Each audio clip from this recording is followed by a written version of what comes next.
Budak Bayangan bab 981 semua tenang.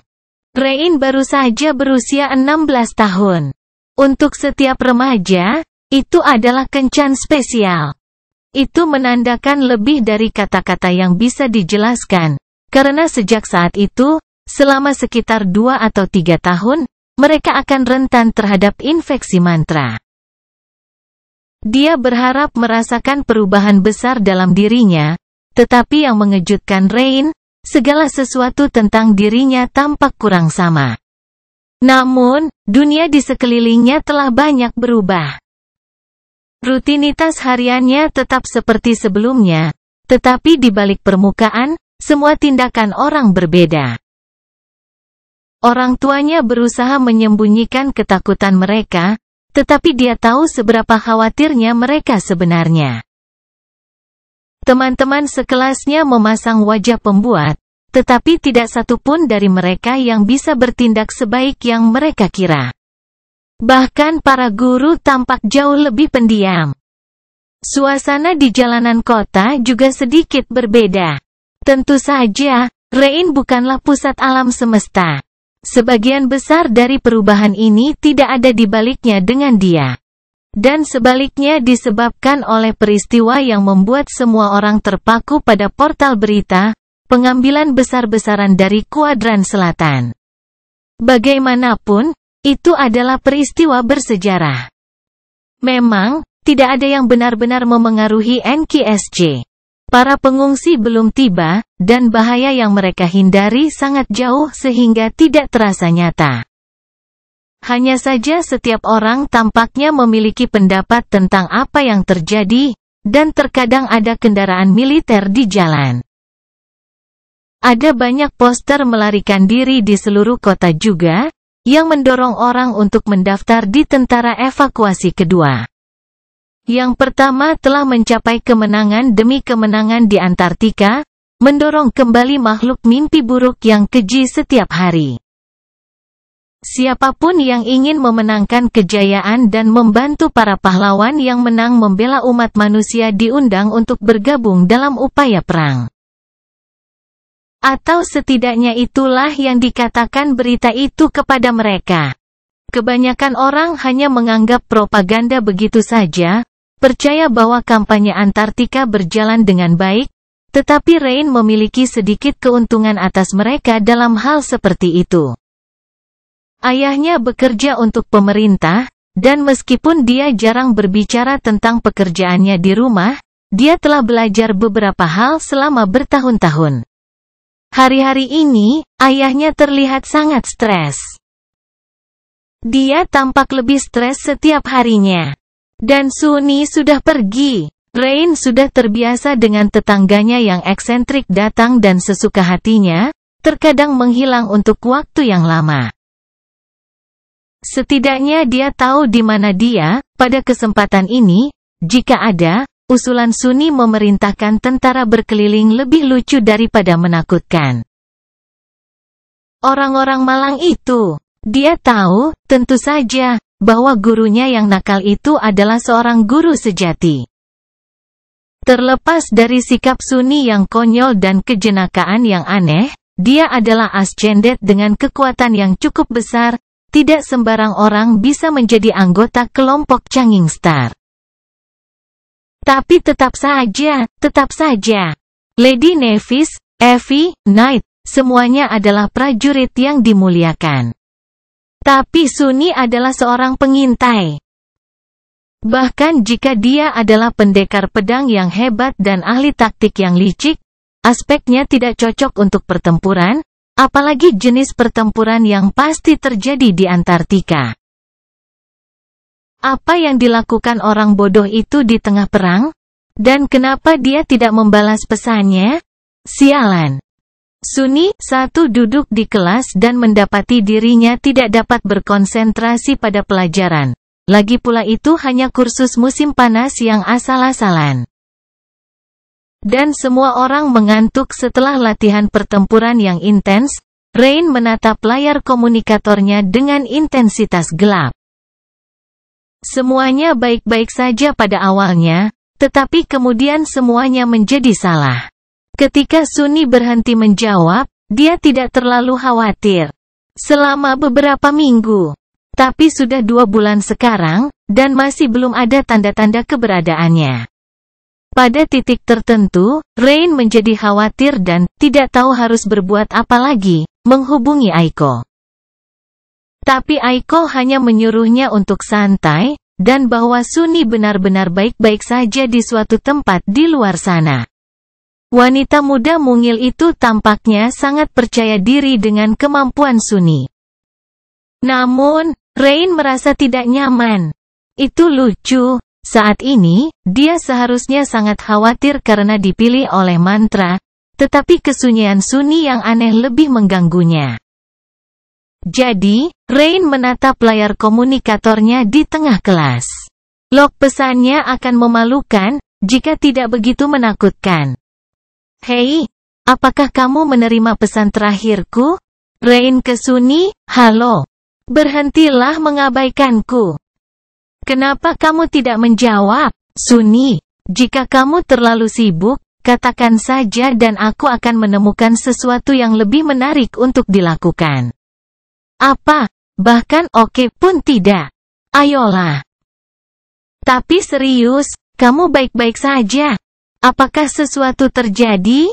Jika saya mengetahui bahwa Anda hanya lupa membaca pesan saya, Anda adalah orang mati. Kamu tidak benar-benar mati kan?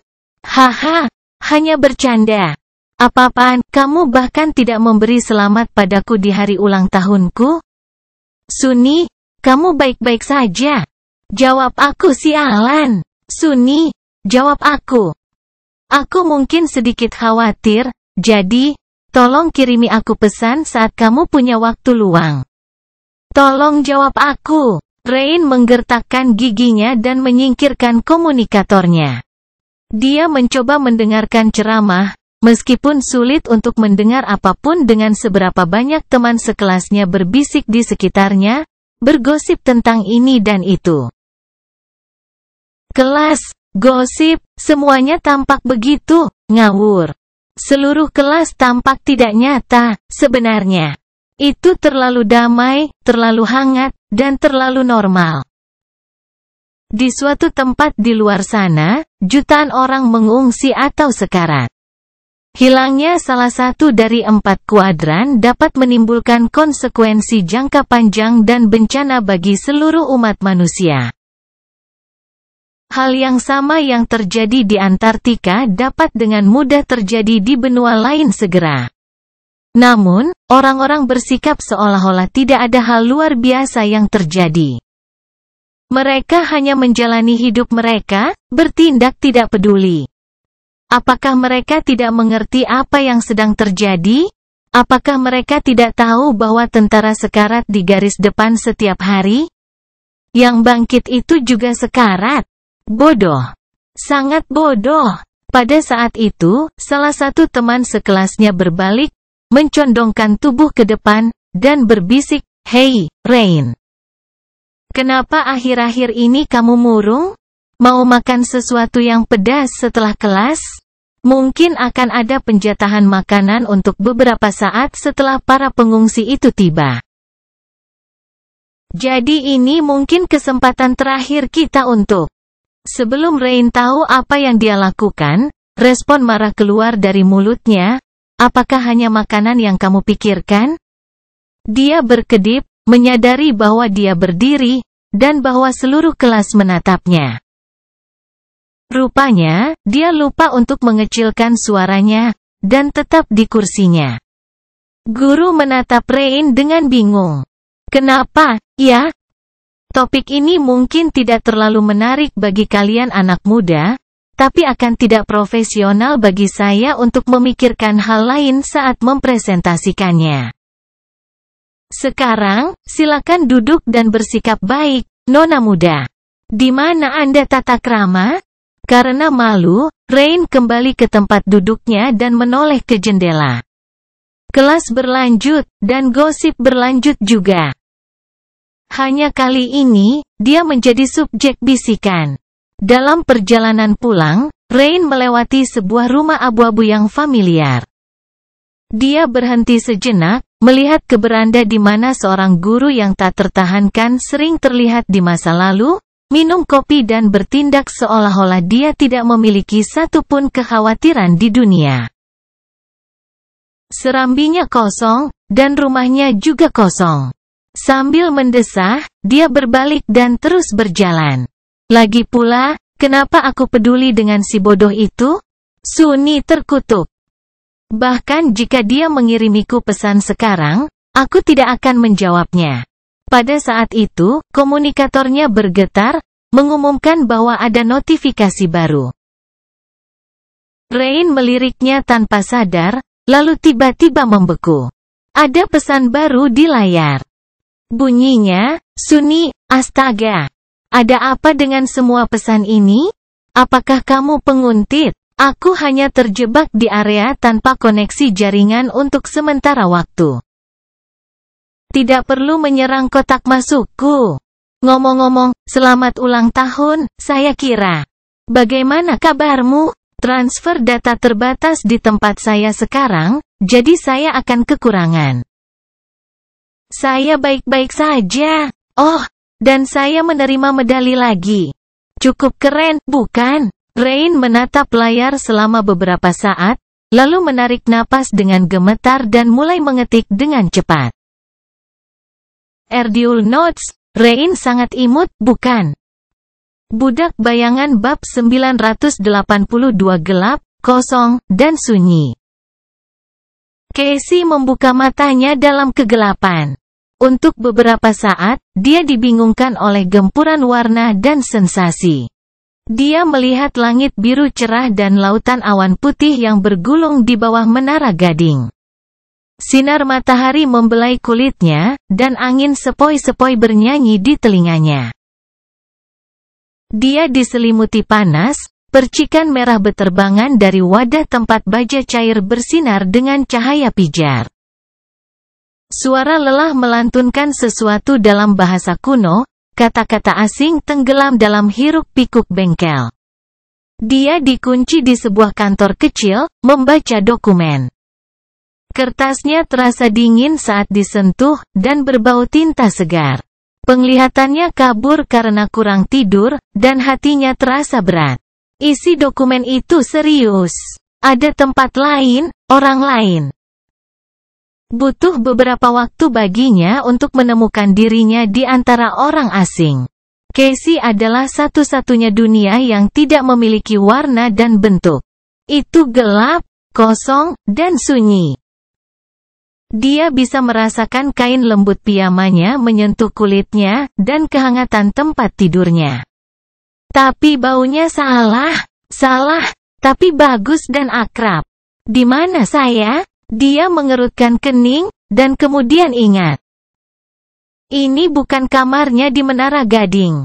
Dia telah kembali ke dunia nyata, dan sekarang berada di kamarnya. Dia ada di rumah. Casey membiarkan perspektif berbagai orang yang ditandai dengan kemampuannya memudar ke latar belakang, dan berkonsentrasi pada dirinya sendiri. Dia bangkit dari tempat tidur dan pergi ke kamar mandi untuk mandi. Tata letak kamarnya teratur dan akrab, dan dia berhati-hati untuk menjaga semuanya tetap pada tempatnya. Itu sebabnya dia bisa mengarahkan dirinya sendiri tanpa masalah di sini, tidak membutuhkan bantuan apapun. Kegelapan ini aman, namun, tidak selalu seperti itu. Selama beberapa minggu pertama setelah menerima cacatnya, Casey mengalami banyak memar. Dan kemudian, titik balik matahari menimpanya. Setelah mandi sebentar, tapi menyenangkan, jauh lebih baik dari apapun yang bisa mereka atur di Menara Gading, dia berjalan ke lemari pakaiannya dan berpakaian. Pakaiannya diatur menurut sistem yang ketat, dengan teks skrip taktil ditambahkan ke setiap gantungan untuk memberi label warna, sehingga Casey dapat menemukan apapun yang diinginkannya dengan cepat. Akhirnya siap, dia meninggalkan kamarnya dan menuju ke bawah. Di luar ruangnya sendiri, dia merasa kurang percaya diri. Orang tuanya mencoba untuk memperhatikan cacatnya, tetapi itu masih merupakan sesuatu yang asing bagi mereka. Bertahun-tahun setelah menjadi buta, Casey menghabiskan sebagian besar waktunya di tempat lain. Bagaimana mereka bisa terbiasa dengan itu? Dia hampir yakin bahwa tidak akan ada perabot yang dipindahkan, atau barang acak yang dibiarkan sembarangan di jalan. Tapi kemungkinan tersandung sesuatu atau jatuh membuatnya merasa tegang. Casey merasa seperti orang asing di rumahnya sendiri. Dia benci perasaan itu. Tentu saja, tidak ada yang benar-benar dapat menyakitinya di sini. Fisik ascendantnya tidak bisa diremukkan oleh kecelakaan biasa, tapi hari ini adalah hari yang istimewa. Dia ingin membuatnya sempurna. Casey ragu-ragu sebentar, lalu mengaktifkan kemampuan bangkitnya. Dengan begitu banyak media perspektif di luar sana, esensinya berada dalam kondisi keseimbangan yang halus. Dia harus berhati-hati untuk tidak membelanjakan lebih dari yang bisa dia isi ulang secara pasif, dan memanjakan dirinya sendiri tanpa alasan yang sebenarnya tidak terlalu bertanggung jawab. Hanya sebentar. Segera, dunia berubah. Casey berdiri di dekat tangga, tapi dia juga dengan hati-hati menuruninya. 1 langkah, 2 langkah, 3 langkah. Casey menurunkan kakinya ke anak tangga pertama, tapi dia juga di anak tangga keempat. Casey mencapai anak tangga keempat, tapi dia juga sudah mendarat. Tangannya meluncur di sepanjang pegangan tangga, tetapi tangan itu juga tergantung di sisinya. Dia tidak mencium bau apapun, tapi dia juga bisa merasakan aroma sampo ibunya dan bunga. Casey masih di tangga, tapi dia juga merasakan sakit saat tulang keringnya terbentur sesuatu yang keras, diikuti dengan suara vas kaca pecah saat membentur lantai. Itu bukan apa-apa di sana sebelumnya. Casey bergerak ke samping, menghindari dudukan yang asing, dan mencondongkan tubuh sedikit ke depan untuk mencium bau bunga. Vas itu berdiri diam, dan utuh sempurna. Pada saat yang sama, terdengar suara pintu terbuka, dan aroma ibunya semakin kuat. Casey menoleh ke pintu yang tertutup. Pintu terbuka, dan ibunya berjalan masuk dari jalan. Bayiku sudah bangun. Casey tersenyum dan melepaskan kemampuan terbangunnya. Sebaliknya, dia mengirimkan esensinya ke depan dan mengganti penglihatannya dengan milik ibunya. Segera, ruangan penuh terlihat, termasuk dudukan kayu yang tidak biasa dengan vas bunga alami yang indah di atasnya. Dia juga melihat dirinya sendiri. Casey bisa melihat wajahnya sendiri, tapi bukan wajah ibunya. Dia sedikit mengernyit. Rohku kusut. Selamat ulang tahun. Aku tidak percaya, putriku yang cantik akan berusia 20 tahun. Casey tersenyum. Dia tidak merasa seperti berumur 20.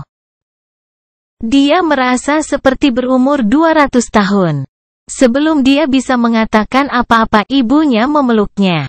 Saya sangat senang Anda berhasil datang. Pekerjaan adalah pekerjaan. Tetapi seorang wanita muda seperti Anda tidak boleh melupakan orang tuanya yang miskin dan tua. Apakah akan membunuh Anda untuk mengunjungi lebih sering? Semua, apa yang saya katakan? Kunjungi, apa berkunjung? Ini masih rumahmu loh. Kamu tinggal di sini. Senyum Casey melebar. Aku tahu. Dan di mana teman-temanmu ini? Apa maksudmu, tidak ada yang datang ke pesta? Aku mengerti Lady Nevis mungkin sibuk, tapi bagaimana dengan yang lain? Pemuda itu, Sunny, yang selalu kamu sebutkan, di mana dia? Casey terdiam beberapa saat. Dia juga sibuk. Semua, putriku itu terlalu baik. Jika itu aku akan memberikan sedikit pikiranku kepada yang disebut teman-teman ini. Melewatkan pesta ulang tahun tidak pernah baik-baik saja. Casey memeluk ibunya lebih erat. Dia tidak bisa membantu tetapi berpegang teguh padanya sedikit lebih lama dari yang seharusnya. Itu karena Casey tahu persis berapa banyak lagi ulang tahun yang bisa mereka rayakan bersama. Dia tahu kapan ibunya akan meninggal, dan bagaimana caranya. Dia juga tahu kapan ayahnya akan meninggal. Dia bahkan tahu hari kematiannya sendiri, dan di mana dia akan dimakamkan. Casey mengetahui banyak hal, dan karena itu, dia merasa menyesal. Nasib tidak mudah dipatahkan, dan tidak dapat dipatahkan tanpa membayar harga. Baiklah, sayang, biarkan aku pergi agar aku bisa membuatkanmu sarapan ulang tahun yang sangat spesial. Dia dengan enggan mengakhiri pelukannya dan menghela nafas. Aku bukan bayi, kau tahu. Aku sudah naik. Ibunya tertawa. Siapa bilang Ascended tidak bisa menjadi bayi kecil? Sekarang katakan padaku apa yang kamu inginkan untuk sarapan. Casey dengan ahli menyembunyikan kesedihannya dan memasang senyum lebar dan cerah di wajahnya. Bagaimana dengan telur? Dengan bacon? Ibunya sudah berjalan ke dapur. Tidak masalah. Kami hanya memiliki bacon sintetis. Apakah itu baik-baik saja, Miss Ascended? Casey mengikuti, berhati-hati agar tidak menabrak apapun. Itu jenis yang terbaik. Ada jam digital di dapur, dan ketika ibunya meliriknya sekilas, waktu menunjukkan pukul 10 pagi. Casey diam-diam duduk dan menoleh ke jam, meskipun dia tidak bisa melihatnya. Beberapa menit kemudian, ketika bau harum memenuhi dapur, dia menghela nafas dan menatap ke kejauhan, seolah bisa melihat sesuatu yang sangat jauh. Senyumnya sedikit goyah. Sudah mulai, kalau begitu. Budak Bayangan bab 983, Jatuhnya Falcon Scott, 1. Falcon Scott bukanlah kota terbesar di kuadran selatan, tetapi memiliki peran penting. Posisinya sangat dekat dengan laut, itu berfungsi sebagai titik masuk ke pusat Antartika. Aliran orang dan kargo yang konstan mengalir melaluinya, menjadi jantung infrastruktur wilayah tersebut. Kota itu sendiri terbentang di kaki pegunungan, bersandar di atas tebing tinggi. Di dasar tebing, sebuah benteng pelabuhan mandiri berdiri di tepi air, dikelilingi oleh cincin temboknya sendiri. Benteng itu jauh lebih besar dan dibentengi dengan lebih baik daripada yang ditinggalkan Sunni dari kuadran utara. Dan Angkatan Darat Pertama tidak menyisihkan sumber daya apapun untuk memperkuatnya lebih jauh. Pelabuhan itu terhubung ke kota oleh rantai industri lift platform, yang dapat mengangkut beban berat ke atas dan ke bawah. Oleh karena itu, benteng tersebut dapat didukung oleh tembakan-tembakan dari tembok kota, dan bahkan jika jatuh, musuh harus tembok penghalang vertikal tebing yang tinggi di bawah hujan pertahanan-pertahanan. Bukannya kehilangan pelabuhan adalah pilihan, dalam situasi saat ini. Beberapa paduan Leviathan saat ini berlabuh di dekat benteng, bergoyang di atas ombak dan kepatuhan lautan gelap dengan sorot lampu sorot yang kuat. Kota itu sendiri sangat padat, menampung 10 kali populasi yang diharapkan.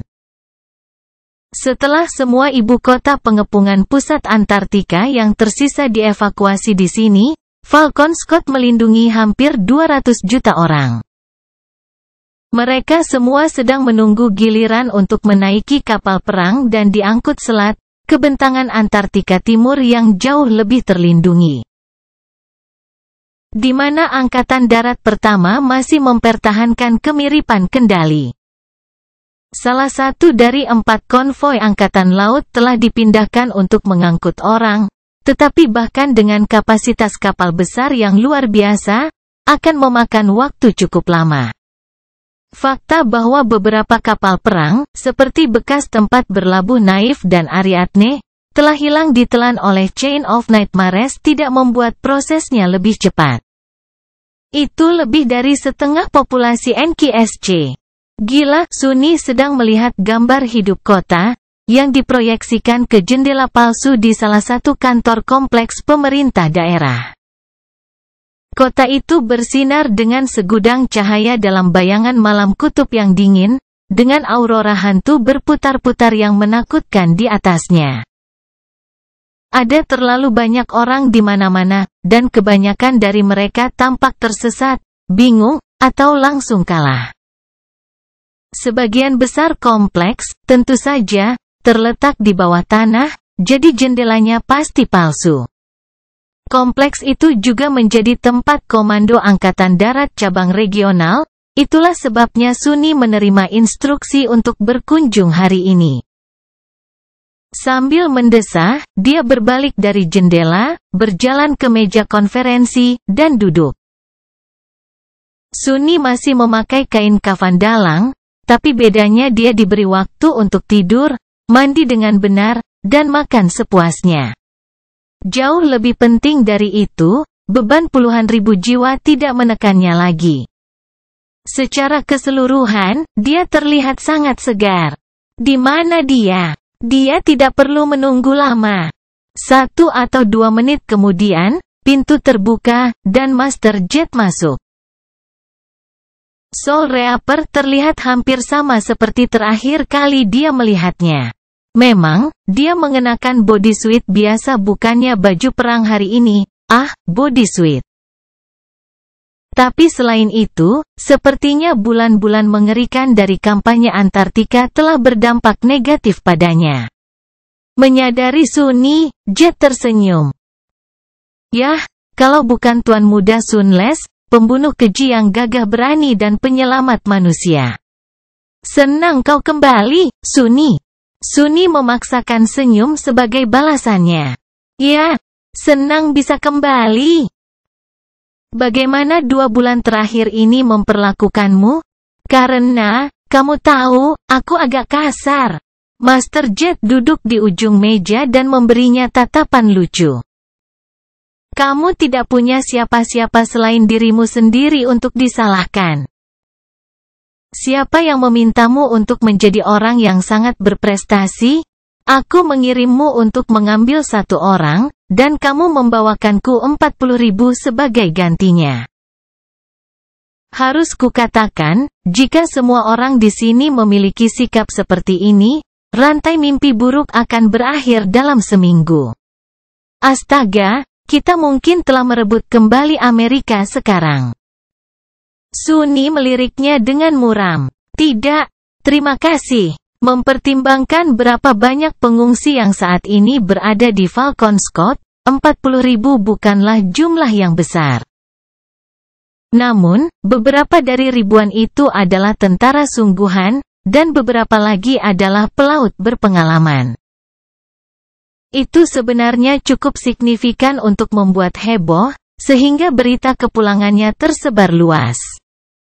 Mereka semua, baik para pengungsi maupun tentara, juga tampaknya sangat suka bercerita tentang banyak perbuatan iblis.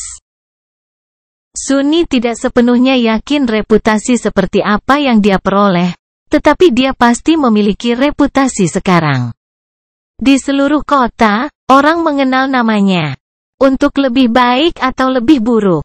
Oh, terima kasih sudah mengirimiku burung gagakmu. Itu sangat membantu. Jet menyeringai, tapi sebelum dia bisa berkata apa-apa, pintu terbuka lagi. Inter dan Dale masuk dan mengambil tempat duduk mereka. Dengan hanya 4 irregular di kantor, rasanya sedikit kosong. Sunny melihat sekeliling.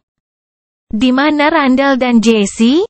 Master Jet berhenti sejenak. Mereka sudah mati. Dia menjadi pendiam. Oh.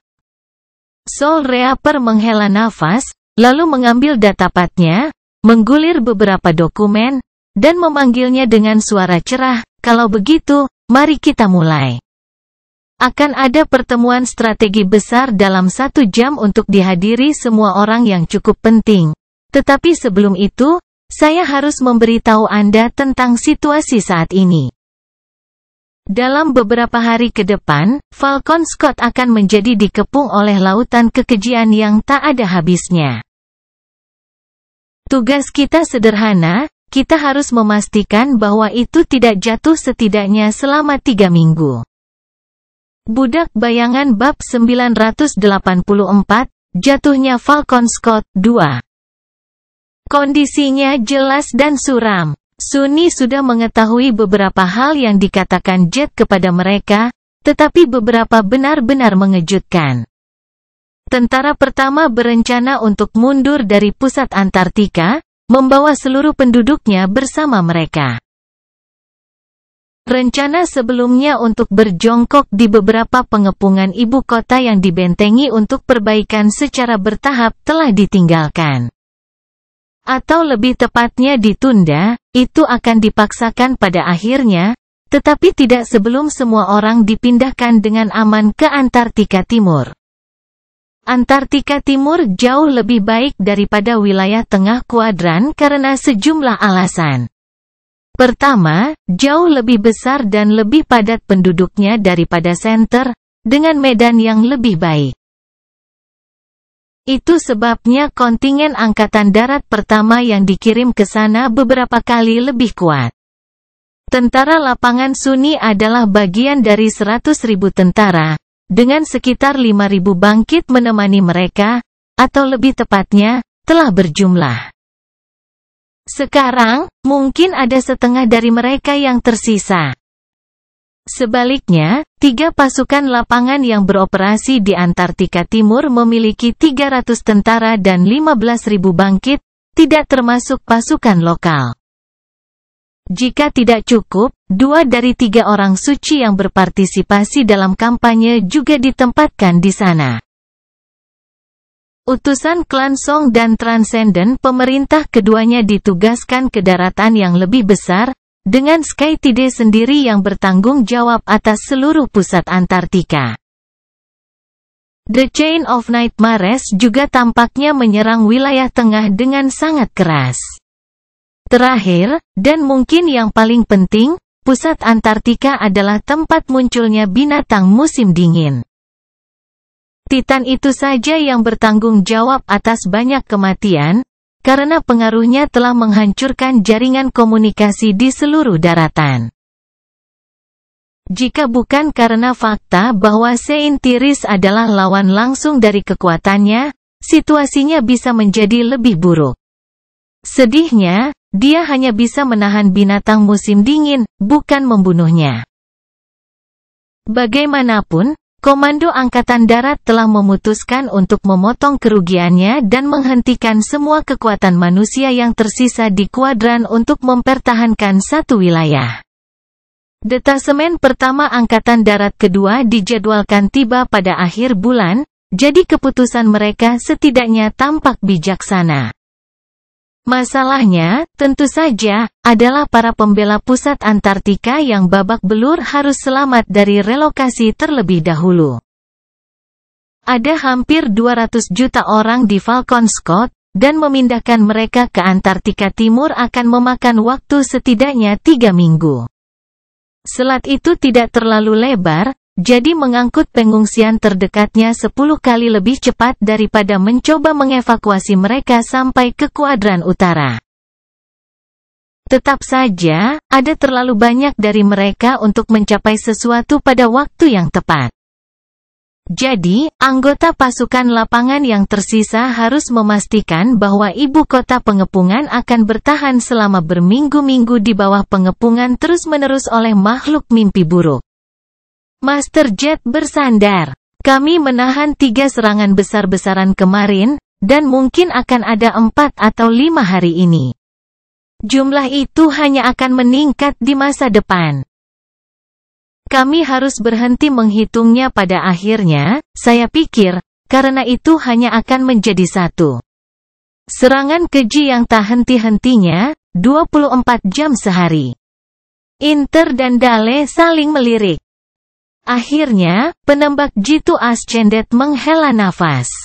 Bukan jumlah makhluk mimpi buruk yang membuatku khawatir. Ini adalah bajingan yang sangat kuat yang tidak punya tempat tujuan selain di sini, sekarang. Soul Reaper mengangkat bahu. Kita harus mengembangkan strategi melawan masing-masing. Namun, untuk itulah pertemuan besar itu, jadi mari kita tidak membicarakannya dulu. Sunni keluar sebentar dari percakapan, memandangi kursi-kursi kosong di sekeliling meja. Davis, Randall, dan Jesse, 3 dari 6 kapten irregular kini tewas. Dia tidak terlalu mengenal mereka, tetapi kehilangan mereka masih tampak seperti pertanda buruk. Terutama Randall. Entah bagaimana, Sunni membayangkan veteran beruban itu akan menjadi yang terakhir pergi. Jesse juga tampak seperti orang yang sangat baik.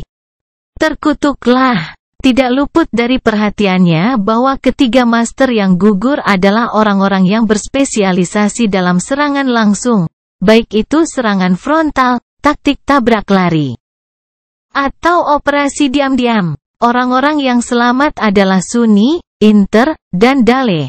Spesialis utilitas, petarung jarak jauh, dan pembangkit tenaga listrik pertahanan.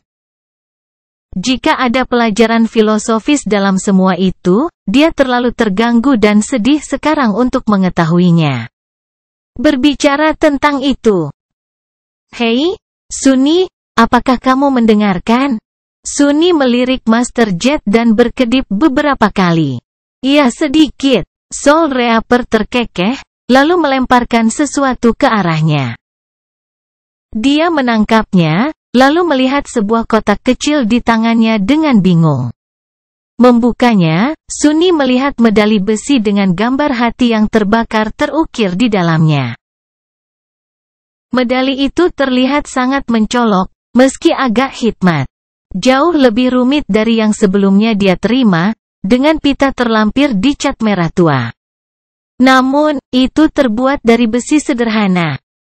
Sehingga tidak terlalu berharga. Dia menatap Master Jet dengan pertanyaan tanpa suara, membuatnya tertawa. Dewa, apakah kamu tidak tahu apa-apa? Itu adalah orde kemanusiaan, Sunni, kehormatan militer tertinggi yang bisa diterima seseorang. Selamat, kamu resmi menjadi pahlawan. Dia sedikit mengernyit, mendorong Jet untuk tersenyum. Dan ya, itu datang dengan poin kontribusi. Banyak dari mereka, kamu juga telah dipromosikan menjadi mayor. Itu juga disertai dengan gaji yang meningkat. Sunni santai, lalu menatap medali besi itu dengan sedikit rasa suka. Aku tahu beberapa hal, sebenarnya. Dia ragu bahwa dia akan dapat menggunakan akumulasi poin kontribusinya yang cukup banyak di Falcon Scott, karena logistik di sini harus berada di bawah tekanan yang parah. Sebagian besar sumber daya akan langsung didistribusikan kepada mereka yang membutuhkannya, termasuk kenangan yang berharga. Atau kenangan yang tidak terlalu berharga, dalam hal ini, mengingat berapa banyak sleeper baru yang harus dipersenjatai. Begitu mereka mencapai Antartika Timur, namun Master Jet melirik datapatnya dan mendesah. Sudah waktunya bagi kita untuk pergi ke kantor yang lebih besar. Rapat strategi akan segera dimulai. Sunni berdiri, melirik ke jendela palsu untuk terakhir kalinya, dan menuju pintu. Jika kita mencapai Antartika Timur, maksudku. Budak Bayangan bab 985, Jatuhnya Falcon Scott 3. Ruang konferensi berikutnya jauh lebih besar, dan bahkan ada penyegaran bagi para peserta pertemuan. Sunni menemukan sudut tergelap ruangan untuk duduk dan membuka sebungkus camilan manis, setelah dipastikan tidak ada madu yang terlibat dalam kreasi mereka. Tentu saja. Mengunyah sesuatu yang terasa seperti beri kering, dia melihat sekeliling. Tokoh paling menonjol dari tentara pertama tiba satu demi satu. Ada beberapa komandan biasa, tapi kebanyakan dari mereka naik. Akhirnya, dia menghitung tidak kurang dari 21 guru, termasuk 4 irregular. Naif dan Roan juga hadir, jadi dia memberi lambaian tangan mereka. Master Jet, yang sedang bersantai di kursi di sebelah Sunny, memandangnya dengan rasa ingin tahu. Teman-teman menarik yang kau pelihara, Sunny. Dia mengangkat bahu. Bagaimana dengan mereka? Soul Reaper terkekeh. Tidak apa-apa. Hanya saja di sini ada ruangan yang penuh dengan pemerintahan Ascended, dan 2 orang yang Anda tuju sama-sama terhubung dengan klan besar. Jika saya tidak mengenal Anda lebih baik, saya pikir Anda memiliki sedikit dari kesukaan untuk panjat sosial. Sunny mencibir. Satu-satunya pendakian yang kusukai adalah, sebenarnya, lupakan itu. Bukankah kau yang membantuku menengahi kesepakatan untuk keluar dari bergabung dengan Valor? Tentunya kau mengerti bahwa permata berharga sepertiku tidak perlu koneksi untuk mendapatkan bantuan dari klan yang hebat. Mendengar Jet tertawa pelan, dia menambahkan dengan wajah datar, "Oh, terima kasih untuk itu, omong-omong. Memikirkan bahwa aku bisa hidup seperti seorang pangeran di suatu tempat di Bastion daripada menghabiskan waktu berkualitas di sini di Antartika membuatku merasa sedikit mual. Siapa yang butuh kemewahan ketika kamu bisa memilikinya tanpa batas jatah militer, kan?" Inter menatapnya dari balik kacamata hitamnya dan menyeringai. "Aku tidak tahu kalau Valor mencoba merekrutmu. Dan kamu menolak, ya? Apa dia benar-benar jelek?" Sunny mengangkat alis.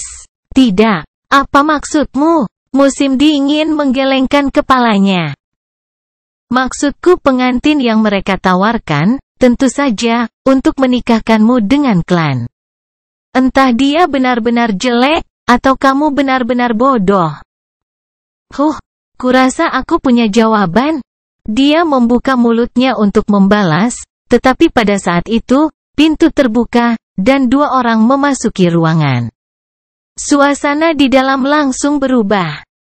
Yang pertama adalah Saint Tiris, sama mencoloknya dengan batang seperti yang diingat Sunny. Yang kedua adalah seorang pria dengan kulit eboni halus dan rambut putih sempurna, matanya berkilat dengan warna nila dan biru tua. Sunny hanya melihat pria itu sekali, dan dari jauh, tapi dia tahu siapa orang asing itu. Bloodwave, Transcendent dari House of Night.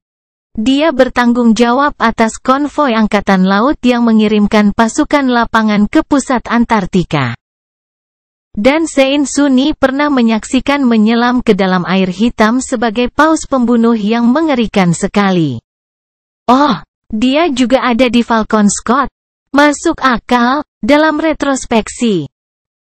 Konvoi Angkatan Laut ditugaskan untuk mengangkut para pengungsi melintasi selat, jadi tentu saja Bloodwave terlibat. Dia kemungkinan besar bertanggung jawab untuk memastikan tidak ada yang menghancurkan kapal selama relokasi. Utusan House of Night bukan bagian dari tentara pertama, itulah sebabnya Sunny gagal menyadari bahwa sebenarnya ada Transcendent keempat di kuadran selatan sekarang. Tidak, pasti ada lebih banyak lagi, karena 3 konvoi lainnya juga membutuhkan penjaga yang perkasa untuk melindungi mereka. Awalnya, mereka tidak seharusnya melibatkan diri dengan operasi darat, tetapi situasinya tampaknya telah berubah entah bagaimana. Skytide menyapa semua orang yang berkumpul di ruangan itu, lalu duduk di ujung meja. Bloodwave hanya bersandar di dinding setelah bertukar beberapa kata dengan Naif, memaksa beberapa master untuk bergeser dengan tidak nyaman saat kehadirannya menyentuh mereka. Sunny juga merasakannya. Pria yang luar biasa. Saat dia mempelajari Saint misterius melalui bayang-bayangnya, Skytide memulai pengarahan.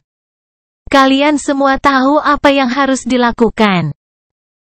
Tanpa membuang waktu, Saint Tiris menjelaskan secara singkat keadaan keseluruhan kontingen Angkatan Darat Pertama, ruang lingkup tugas di depan mereka. serta pasukan musuh yang berbaris melawan mereka. Suaranya tenang dan tenang, seolah-olah mereka tidak menghadapi ancaman eksistensial dalam proporsi yang mengerikan. Sejujurnya, Sunny kesulitan membayangkan Sky Tide kehilangan ketenangan dalam keadaan apapun. Apa yang akan terlihat seperti itu? Sebenarnya, aku berharap untuk tidak pernah mengetahuinya. Sebagian besar dari apa yang dia katakan kepada mereka adalah hal-hal yang sudah dia ketahui sampai batas tertentu. Tetapi mendengar semua itu terdaftar secara terstruktur sangat membantu untuk mendapatkan gambaran yang solid tentang gambaran besarnya. Gambaran besarnya tidak terlihat terlalu bagus. Menunjuk ke peta kota dan sekitarnya yang diproyeksikan, Saint Tiris melanjutkan, sekarang Falcon Scott adalah satu-satunya target di wilayah tersebut. Pertikaian antara makhluk mimpi buruk akan meningkat secara drastis. Medan membatasi pendekatan mereka, yang berarti bahwa berbagai kawanan dan suku kekejian harus bersaing satu sama lain untuk hak untuk menyerang tembok. Banyak yang akan dibantai jauh sebelum mereka mencapai kita. Tatapannya dingin dan berat. Jadi, kita tidak perlu terlalu khawatir tentang kewalahan dengan jumlah murni. Namun, yang perlu kita khawatirkan adalah bahwa hanya makhluk yang paling brutal, mematikan, dan kuat yang akan berhasil melewatinya. Tujuan utama dari ini pertemuan adalah untuk mengidentifikasi target prioritas di antara makhluk-makhluk ini dan menemukan cara untuk menghadapinya. Saint Tiris menunjuk ke proyeksi, di mana beberapa gambar menggantikan peta kota. Analisis awal menunjukkan bahwa makhluk mimpi buruk ini merupakan ancaman paling akut bagi kota ini. Sunny memandangi gambar-gambar itu, merasakan beban yang berat menetap di hatinya. Dia sudah akrab dengan sebagian besar dari mereka. Awan hama terbang melahap lanskap. Gambaran yang tidak jelas tentang sungai kegelapan yang mengalir melalui ngarai yang dalam. Gambar diam dari fasilitas LO49. Gambar kabur binatang aneh yang bersembunyi di balik selubung salju. Dan gunung berjalan dengan satu mata yang tidak manusiawi, muncul dari lautan lava pijar untuk menyerang kota yang luas. Sunny menghela napas. 3 minggu, ya? Budak Bayangan bab 986, Jatuhnya Falcon Scott, 4. Saint Tiris menunggu beberapa saat, lalu berbicara lagi, beberapa dari Anda telah menghadapi salah satu dari monster ini. Master Sunless di sana bahkan selamat menghadapi 4 dari 5. Tanpa diminta, semua orang di ruangan itu terluka untuk dipotret. Ekspresi mereka bervariasi dari belas kasihan hingga kesedihan. Dia bahkan mendengar beberapa bisikan 4. Dan dia masih hidup. Anak itu pasti dikutuk atau semacamnya. Sunny berdeham. Gelombang tawa menyebar ke seluruh ruangan. Sky Tide ditembak tajam. Kalau begitu, aku akan menandaimu sebagai sukarelawan.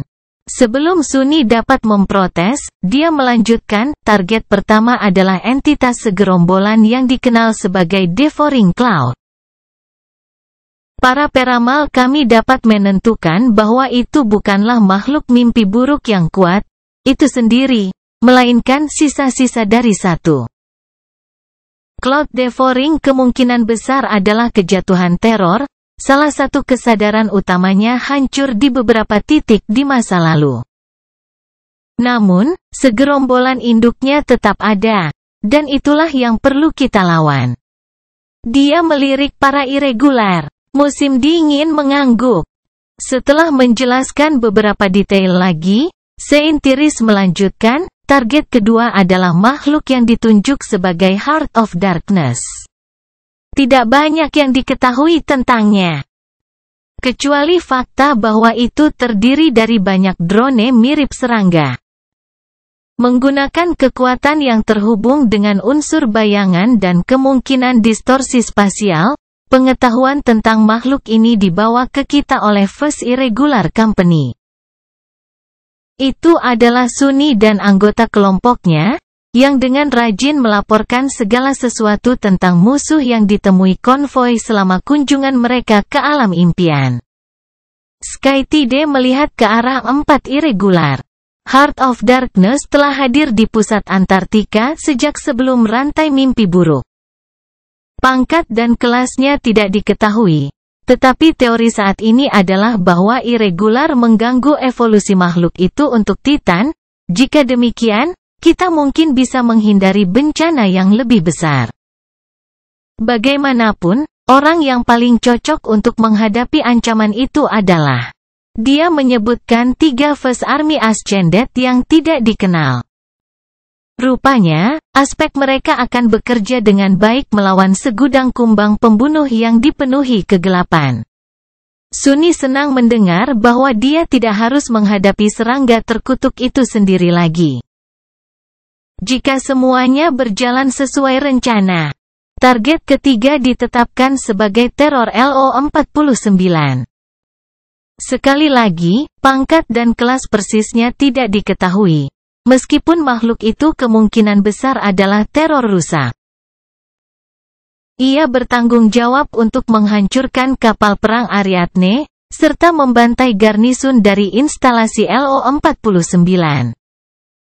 Master Sunless adalah satu-satunya yang selamat dari serangan itu, jadi dia adalah orang terbaik yang memberitahu kami tentang ancaman ini.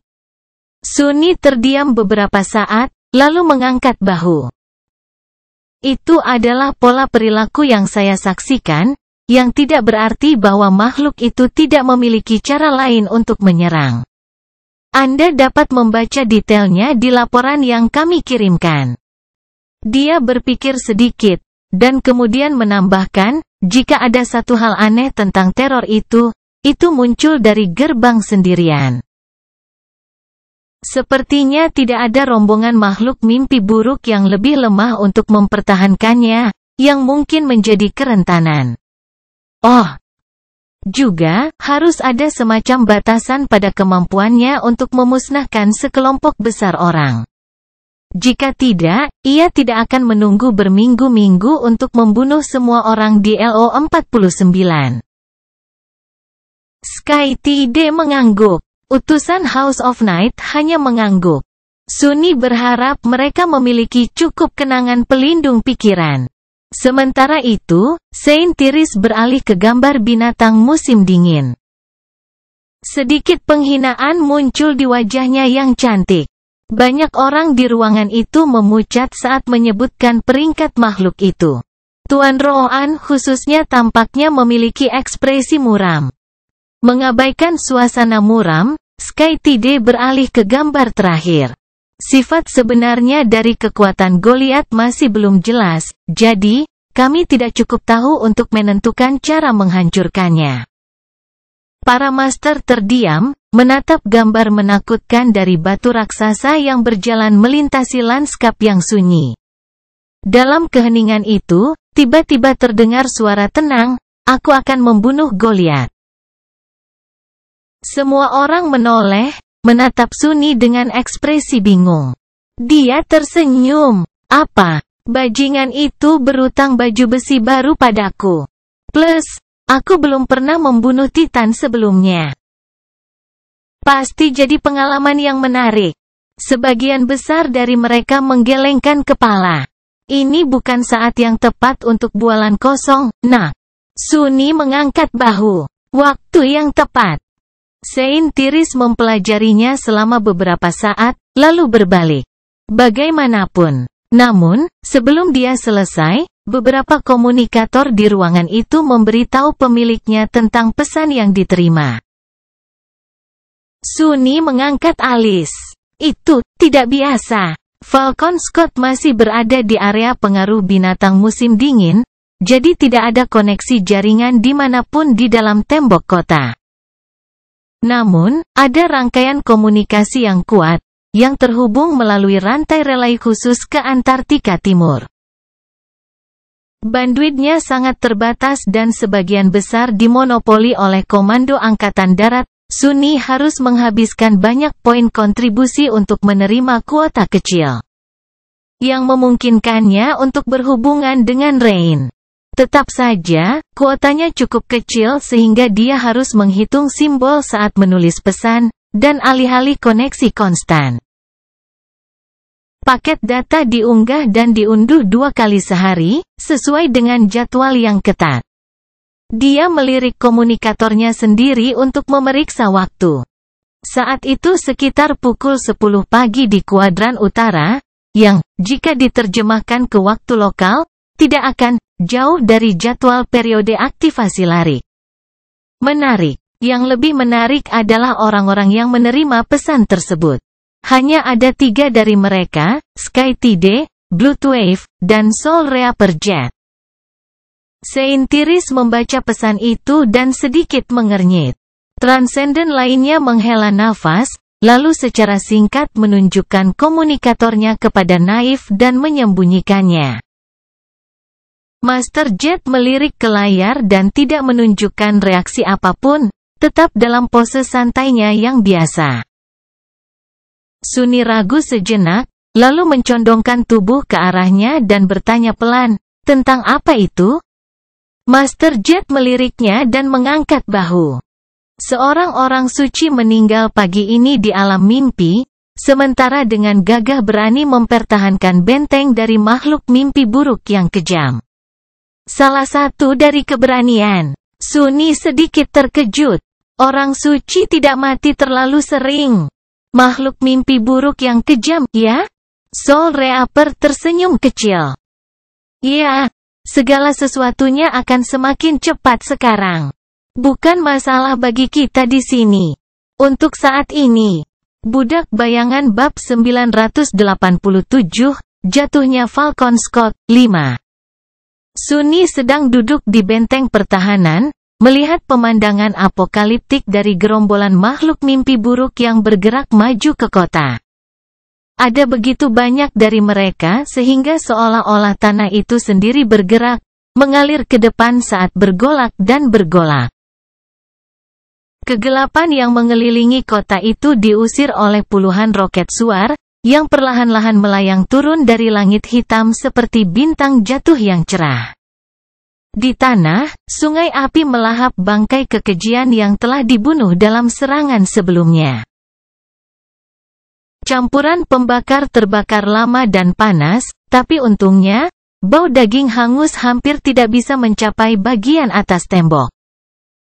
Pilar asap naik ke langit, berputar saat mereka berjuang untuk menopang beratnya. Dan di atas itu semua, dikaburkan oleh awan gelap, cahaya hantu aurora berputar-putar dengan nuansa merah tua.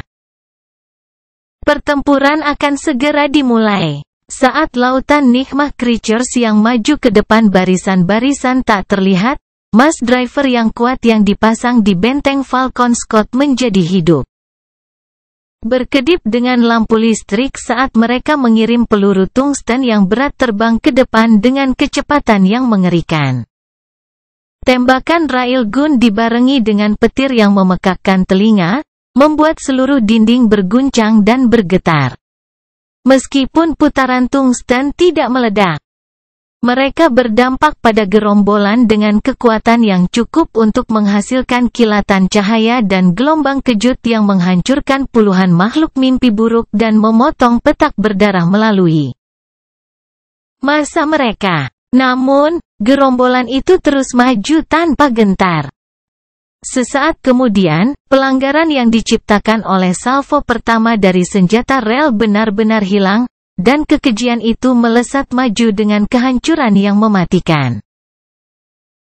Saat mass driver mengakumulasi muatan baru, turret kaliber berat yang ditempatkan di sepanjang dinding ikut bergabung. Lidah api yang panjang mekar dari tong mereka, dan ribuan peluru memenuhi udara. Aliran mereka yang bersinar berputar saat mereka meluncur ke kerumunan gerombolan, menghancurkan makhluk yang tak terhitung jumlahnya. Suara rentetan menara itu mengerikan dan hiruk-pikuk. Sunni meringis sedih. Perang adalah banyak hal, tetapi kebanyakan keras. Dia melirik drop 70 meter di bawahnya, lalu berkonsentrasi pada tangannya lagi. Jari-jarinya terentang dan bergerak, seolah melakukan tarian yang rumit. Dari samping, sepertinya Sunni sudah gila atau sedang mencoba melontarkan kutukan aneh. Tentu saja, dia tidak melakukan keduanya. Sebaliknya, dia menenun benang bayangan. Hanya saja benang esensi yang terbentuk perlahan hanya terlihat olehnya. Untungnya, anggota kelompoknya sudah lama terbiasa dengan kejenakaan eksentrik pemimpin mereka, jadi mereka tidak memperhatikannya. Sebaliknya, keenamnya dengan tegang mengamati gerombolan yang mendekat. Begitu ratusan MWP yang ditempatkan di atas tembok menguatkan diri dan melepaskan tembakan, Samara meletakkan laras senapannya di benteng dan bersandar ke teropong. Namun, sebelum dia sempat menembak, Sunni meletakkan tangannya di bahunya dan menggelengkan kepalanya. Tangan ketiganya, yaitu, karena dia saat ini menggunakan 4, 2 di antaranya terbuat dari daging, 2 di antaranya terbuat dari bayangan. Samara meliriknya dengan sedikit cemberut. "Pak, kenapa tidak?" Sunni terus menenun benang bayangan sambil menjawab, "Tidak perlu.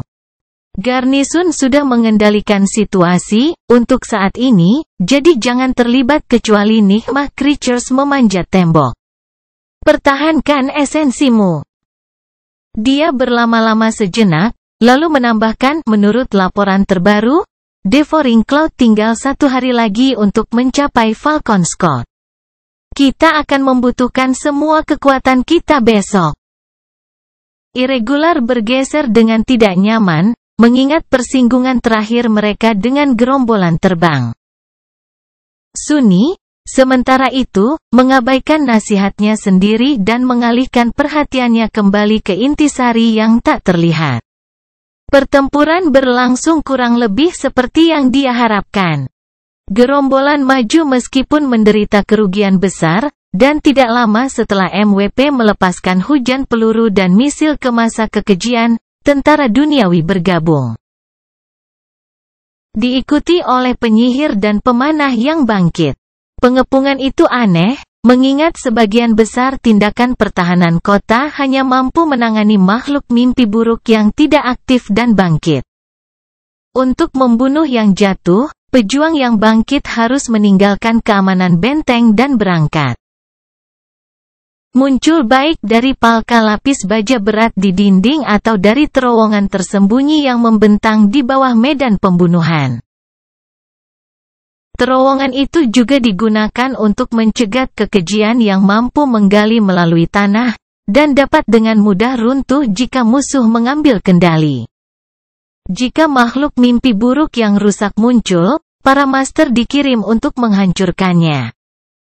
Semuanya terdengar terencana dan terkendali dengan baik, tetapi kenyataannya sebenarnya adalah kekacauan dan kekacauan murni. Kekejian memiliki semua jenis kekuatan keji, jadi setiap serangan tidak dapat diprediksi dan berbahaya. Setiap kemenangan membutuhkan banyak nyawa manusia untuk dicapai. Melihat sebaris palka terbuka di bagian bawah dinding dan selusin sosok cepat melompat keluar dari sana, Sunni menghela napas. Dia melihat sekilas armor berat Dale, yang berarti sesuatu yang benar-benar berbahaya telah muncul. Komando Angkatan Darat secara aneh melindungi irregular, sebagian besar menjaga mereka sebagai cadangan untuk saat ini. Mereka mungkin dimaksudkan untuk melakukan bagian mereka dari kematian begitu target prioritas muncul. Mempertimbangkan bahwa kelompok Knight telah dilepaskan, pertempuran saat ini pasti berjalan kurang lancar dari yang dia kira. Dan memang, tidak lama setelah Dale melenyapkan targetnya dan mundur, gerombolan itu menerobos serangan pelindung dan mencapai tembok. Tampaknya kekejian telah belajar menggunakan tumpukan mayat yang ditinggalkan oleh serangan sebelumnya sebagai perlindungan. Bagian terendah dari tembok itu juga yang paling diperkuat. Semua bahan yang diambil dari bangkai Nigma Creatures yang berbaju besi bagus membuat sulit untuk ditembus, jadi gerombolan itu terhenti di dasar untuk sementara waktu. Menderita di bawah banjir peluru dan proyektil peledak. Namun, kemudian, kekejian mulai menumpuk satu di atas yang lain, membentuk zigurat tubuh yang tidak wajar. Zigurat tumbuh, naik semakin tinggi seiring semakin banyak makhluk mimpi buruk menaiki tangga yang terbuat dari daging yang menggeliat. 10 meter, lalu 20, lalu 30. Akhirnya, menjadi jelas bahwa ada risiko besar bahwa gerombolan itu akan memanjat tembok. Sambil mendesah, Sunni menghentikan tenunannya dan berdiri, dengan mudah menjaga keseimbangannya di atas benteng. Sebuah busur hitam muncul di tangannya, dan sebuah anak panah yang tampaknya terbuat dari petir menyala di talinya. Mereka tahu bagaimana membangun menara pengepungan sekarang? Menarik busur, Sunni bertahan sejenak, lalu mengirim Strike of Thunder terbang ke bawah. Sesaat kemudian, lolongan Nigma Creatures menembus kegaduhan pertempuran, dan mantra itu berbisik ke telinganya seperti paduan suara yang nyaring. Pertempuran berkecamuk. Budak Bayangan bab 988, Jatuhnya Falcon Scott, 6. Dan itu masih berkobar pada saat Sunni dan kelompoknya selesai dengan giliran kerja mereka. Atau mungkin itu sudah serangan lain. Sekarang, seringkali sulit untuk mengatakan di mana satu serangan berakhir dan yang kedua dimulai. Turun dari tembok, Irregular melewati Kam yang sibuk di bawah. Pemuat yang lamban berlomba untuk mengirim wadah amunisi berat ke atas, tentara yang terluka diprioritaskan dan dirawat, bala bantuan baru menunggu giliran untuk memasuki lift. Di sana-sini berdiri MWP yang rusak, sedang buru-buru diperbaiki oleh tim teknisi. Meninggalkan area pementasan, mereka segera mencapai Rhino. Kendaraan perkasa itu tidak dalam kondisi terbaiknya, tapi masih bisa digunakan untuk berkeliling kota. Ditambah lagi, sementara anggota kelompok telah memutuskan untuk tidur di barak yang nyaman, Sunni memilih untuk tetap tinggal di APC yang sudah dikenalnya. Dia bahkan sudah belajar cara mengendarainya, kurang lebih dari lustre. Apakah Anda ikut dengan kami, Kapten? Oh, maaf, Mayor. Kim memalingkan muka dengan ragu setelah mengajukan pertanyaan. Sunni hanya menggelengkan kepalanya. Tidak hari ini. Aku punya beberapa tugas untuk dijalankan. Jadi bawa saja Rhino ke barak lalu parkir di tempat biasa. Oh, dan istirahatlah dengan baik. Besok akan menjadi hari yang panjang. Meskipun kohort akhirnya tidak melakukan banyak hal hari ini, semua orang masih lelah. Mereka segera pergi, meninggalkan Sunni sendirian. Hari keempat masa tinggal mereka di Falcon Scott akan segera berakhir. Mengedarkan esensinya untuk mempercepat tingkat pengisiannya, Sunni berjalan selama beberapa menit, menarik udara dingin saat dengungan ledakan jauh menyapu dirinya. Kemudian, dia melompat ke anak tangga kendaraan yang bergerak dan membiarkannya lebih dekat ke tujuannya. Pemandangan kota yang dilapisi tirai melewatinya, terlalu banyak pengungsi berdesakan di bangunan yang terlalu sedikit. Semua orang melakukan yang terbaik untuk menciptakan semacam lingkungan yang lumayan untuk diri mereka sendiri dan tetangga mereka, tetapi ada banyak masalah juga. Sebagian besar dari orang-orang ini terguncang dan trauma, beberapa sangat dekat dengan kehancuran. Ada banyak konflik dan ledakan kekerasan, dan bahkan perasaan yang lebih gelap. Ada banyak makhluk mimpi buruk yang lahir dari tubuh aspiran yang gagal, juga. Karena mantra merajalela di antara para pengungsi dan hampir tidak ada cukup tentara untuk menemukan semua yang terinfeksi sebelum yang terburuk terjadi. Suasana mencekik ketakutan, ketegangan, dan kesedihan meresapi udara. Namun, orang-orang tetap hidup. Ketangguhan dan kemampuan beradaptasi mereka menang atas segalanya, memungkinkan mereka bertahan dan bahkan menemukan saat-saat bahagia di neraka ini. Sunni melihat banyak senyuman, mendengar banyak tawa, dan menyaksikan banyak detail kecil tentang bagaimana para pengungsi menangani kondisi mereka yang berubah sambil menantikan untuk dievakuasi. Mereka masih punya harapan. Akhirnya, dia melompat turun dan melanjutkan sisa perjalanan dengan berjalan kaki. Mencapai bagian area pementasan di mana gudang putih besar berdiri dalam beberapa baris, dikelilingi oleh banyak aktivitas. Disitulah bahan pemulung diproses dan disempurnakan untuk digunakan Angkatan Darat Pertama. Seorang insinyur yang tampak lelah menemuinya di pintu gerbang. Mayor Sunles. Sunni mengangguk dan membiarkan pria itu menuntunnya ke deretan gudang tertentu. Ya. Kami menerima permintaanmu. Persetujuan datang cukup cepat, jadi selama kamu memiliki poin kontribusi yang cukup, kamu dapat memotong bagian yang bagus untuk dirimu sendiri. Bukannya aku tahu untuk apa kamu membutuhkannya. Biasanya, itu adalah hal biasa. Kami dipersenjatai dengan bahan olahan yang bermimpi menggunakan kenangan, bukan sebaliknya. Sunni tersenyum. Gudang itu penuh dengan bangkai nikmah kritur, yang cukup berharga untuk diambil dari medan perang dan diproses oleh tentara. Mayat sisa Ratu Giok, Tyrant yang rusak yang dia dan Skytide telah bunuh, pernah ditempatkan di sini sekali, misalnya. Karapas batu giok yang sangat tahan lama dari kumbang mengerikan itu kemudian disempurnakan dan digunakan untuk memperkuat bagian dinding. Sebagian besar bahan olahan langsung digunakan untuk memperkuat benteng kota atau tentara pertama itu sendiri. Ada banyak hal yang bisa dilakukan dengan berbagai bagian nikmah creatures. Mulai dari membuat senjata jarak dekat dan meningkatkan cangkang lapis baja MVP hingga memperkuat mekanisme teknologi mantra yang eksotis. Itulah mengapa Sunni harus memaksakan diri, menawar sedikit, dan menghabiskan banyak poin kontribusi untuk menerima kuota yang sederhana.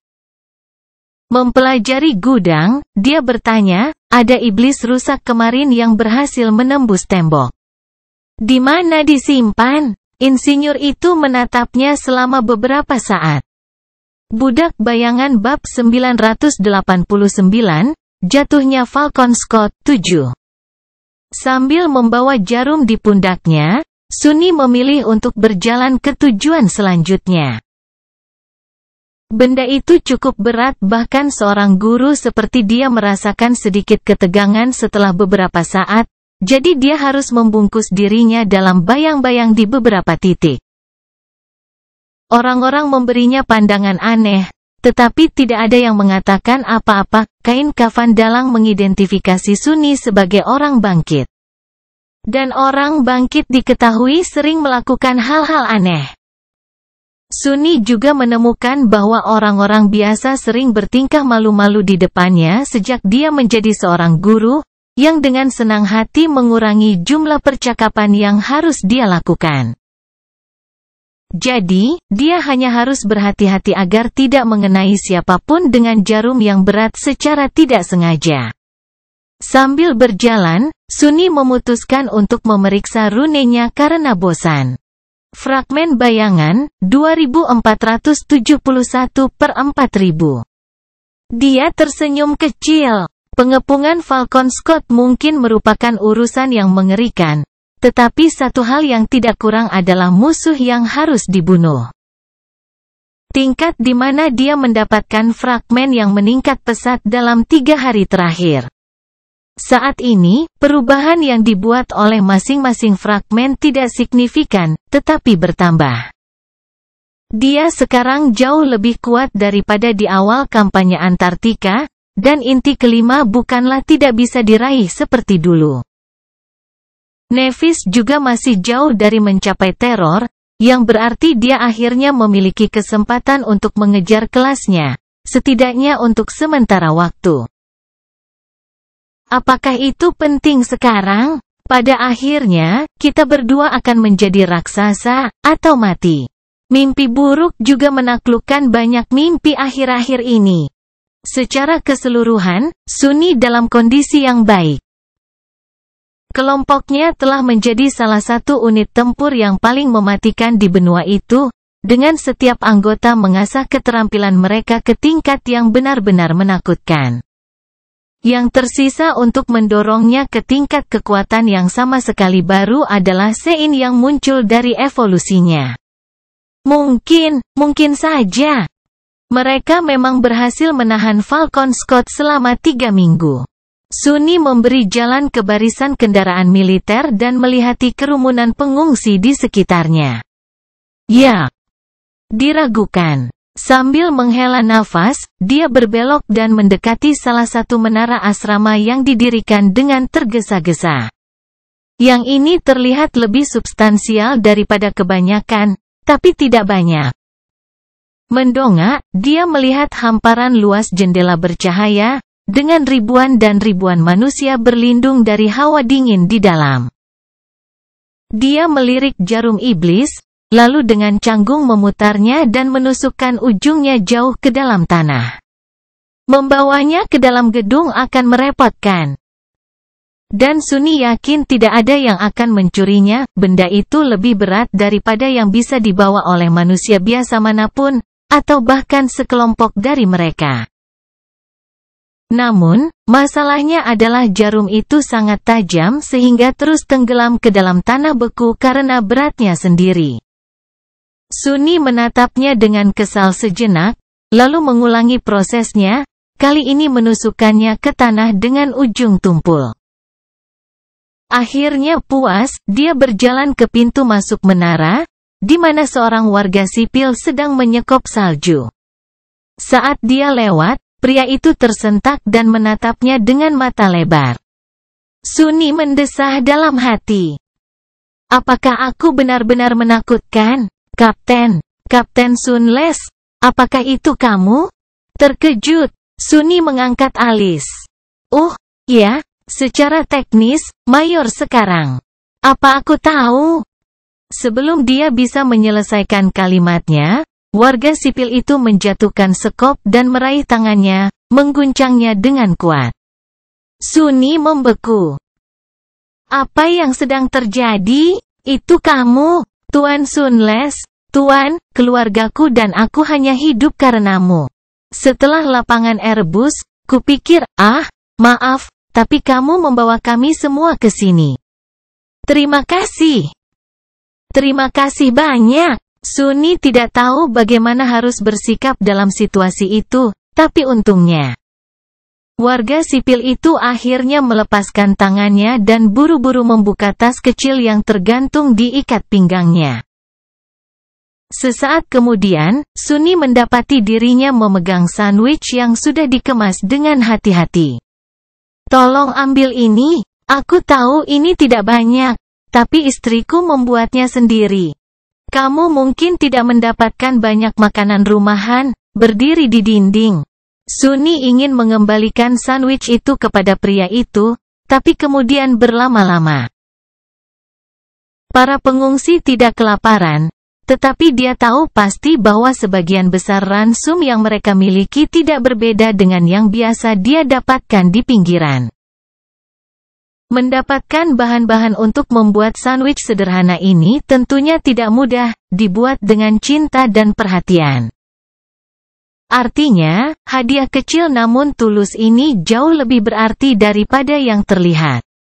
Dia tersenyum sedikit. Terima kasih. Aku akan menikmatinya dengan baik. Pria itu tampak sangat senang mendengarnya dan dengan hati-hati melepaskan Sunni, mengambil sekopnya dan kembali membersihkan salju sambil bersiul. Berjalan di dalam gedung, Sunny melirik sandwich dan sedikit mengernyit. Dia tidak benar-benar tahu bagaimana perasaannya tentang pertemuan aneh itu. Di satu sisi, senang melihat hasil nyata dari usahanya. Setelah karavan mencapai Falcon Scott, para pengungsi segera diproses dan ditempatkan di berbagai asrama, sehingga Sunny tidak pernah melihat mereka lagi. Di sisi lain, pria ceria itu jelas membohongi dirinya sendiri jika mengira Sunny telah menyelamatkan dirinya dan keluarganya. Yang dilakukan Sunny hanyalah menunda kematian mereka selama beberapa minggu. Mereka hanya akan benar-benar selamat setelah dibawa melintasi selat ke Antartika Timur. Sampai saat itu, sebilah pedang tajam masih tergantung di atas leher mereka. Lebih banyak alasan untuk menahan tembok sialan itu selama yang kita bisa, kalau begitu. Tiba-tiba berpikir, Sunny menggunakan lift untuk turun ke bawah tanah dan mendekati pintu tertentu. Beberapa saat setelah dia mengetuk, Beth membukanya dan menatapnya lama. "Oh, itu kamu?" Dia mengangkat tangan dengan seringai lebar. "Aku membawa sandwich." "Yah, sandwich." Dia melangkah ke samping untuk membiarkannya masuk dan berbalik. "Profesor, kebangkitan favoritmu ada di sini." Sunny melepas sepatu kain kafan dalang sebelum masuk ke dalam. Tindakan kecil itu membuatnya merasa sangat bernostalgia. "Hah, kehidupan sipil. Kenapa saya hampir tidak ingat apa itu?" Budak Bayangan bab 990, Jatuhnya Falcon Scott, 8. Sunny tidak punya alasan khusus untuk kunjungan ini, selain hanya ingin memeriksa bagaimana lelaki tua itu menetap. Dari kesan pertamanya, asrama-asrama itu terlalu kecil dan sederhana untuk seseorang setingkat Profesor Obel. Ada 5 kamar tidur kompak yang terhubung ke ruang tamu, dapur, dan kamar mandi bersama, dengan 3 kamar tidur ditempati oleh orang lain. Dia bisa mendengar suara anak di balik satu pintu, yang berarti mungkin ada seluruh keluarga pengungsi yang tinggal di sini. Dalam hal itu, mungkin fakta bahwa Profesor dan Beth masing-masing menerima seluruh ruangan untuk diri mereka sendiri sudah merupakan hak istimewa. Tetap saja. Apa-apaan? Mungkin dia seharusnya tidak terkejut. Profesor Obel memang seorang ilmuwan terkemuka yang telah memberikan kontribusi besar bagi umat manusia. Namun pusat Antartika adalah pusat administrasi seluruh kuadran. Dengan 200 juta orang bermain di Falcon Scott, pasti ada banyak sekali orang terhormat yang menunggu giliran untuk dievakuasi. Beth membawanya ke dapur dan meletakkan ketel di atas kompor. Sekarang setelah mereka tidak sibuk berusaha menjaga karavan agar tidak berantakan, Sunny memperhatikan bahwa wanita muda itu tampak agak kuyu dibandingkan penampilannya di LO49. Ada lingkaran hitam di bawah matanya, sedikit getaran pada gerakannya, dan alisnya yang miring. Namun, temperamen Beth tidak berubah sedikit pun. Katakan langsung. Apakah tembok itu akan bertahan? Sunny bertahan sebentar, bingung dengan pertanyaan jujur itu. Bagaimana saya tahu? Tentu, itu akan bertahan, sampai tidak. Beth mencemooh, menuangkan teh sintetis ke dalam 3 cangkir paduan murah. Namun Anda tampaknya sangat tenang. Sunny menantang kepalanya bingung. Apakah aku terlihat tenang? Yah, kurasa begitu. Maksudku, hal terburuk apa yang bisa terjadi? Wanita muda itu terpancing dengan marah. Mati. Kamu bisa mati. Dia memikirkannya untuk beberapa saat. Aku lebih suka tidak mati, tentu saja. Tapi kematian pasti jauh lebih baik dari beberapa hal lainnya. Percayalah. Sunny sendiri telah mengalami beberapa pengalaman mengerikan, dan masih ingat beberapa mimpi buruk mengerikan yang dialaminya oleh kuda bayangannya. Tampaknya dia telah mengembangkan toleransi yang sangat tinggi terhadap rasa sakit dan ketakutan di suatu tempat di sepanjang jalan, bahkan tanpa menyadarinya.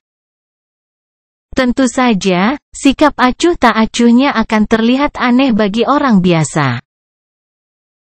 Sunny membuka mulutnya, berpikir bahwa dia mungkin harus mencoba menghibur Beth, entah bagaimana.